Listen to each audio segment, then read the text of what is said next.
Hello everyone, I wanted to jump on here as I recently had an influx of new supporters to my page. I want to say thank you so much for wanting to learn more on Daniel's case, and I also want to address the keyboard warriors writing negative comments. Today I ask you to pause, to set aside emotion, bias, and anger, and to look at the truth. You know, right now we live in a time where trust in law enforcement has been shaken.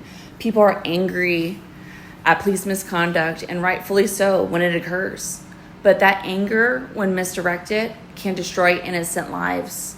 And that is exactly what has happened in the case of Daniel Holtzclaw. Daniel has been painted as a symbol, a scapegoat for people's outrage towards police.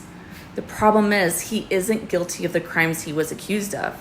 If we care about real justice, we cannot allow hate for cops or preconceived narratives to blind us from the facts. The evidence does not match the accusations. The DNA that was used to convict Daniel was misrepresented to the jurors. Detectives steered their investigation not towards the truth, but towards a predetermined story. Witnesses were not randomly chosen. They were targeted to fit that narrative.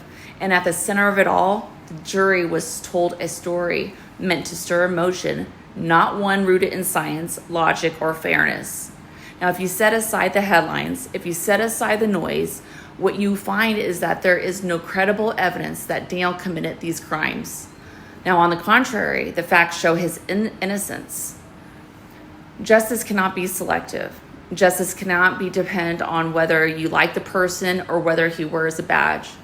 And if an innocent man can be convicted because people are angry at the police in general, then none of us are safe at all. Now, an injustice to one is an injustice to all. That's not just a phrase, it's the foundation of freedom. So I urge you, don't let hate for police cloud your vision. Don't let emotion overrule reason. Look at the facts, look at the evidence, and when you do, you will see Daniel Holtzclaw is factually innocent. This is not about race. This is not about politics. It should not be about politics. This is not about choosing sides. This is about the truth and truth alone. And if we abandon truth, then we abandon justice. Now, thank you all for your time. I just wanted to come on here and do a quick video post rather than typing it out, that you guys can see my urgency and hope that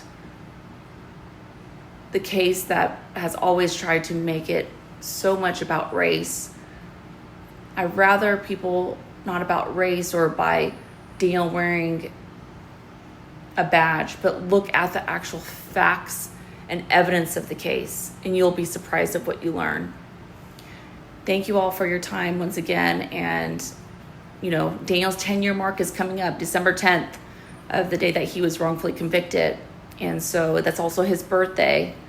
So I really urge all of you guys to please take your time, you know, go through my page, look at the things that I've posted, read the forensic expert report that they had written about Daniel's case, and you'll eventually want to join Team Daniel because you're on the right path for justice. And Daniel's doing good. We're all just still continuing to fight for him. So please take a look at everything you can. And if you have any questions, I'm happy to share whatever information I can, give you any links to learn more about Daniel's case. And I hope you guys continue on this journey with us. Talk to you guys later. Bye-bye.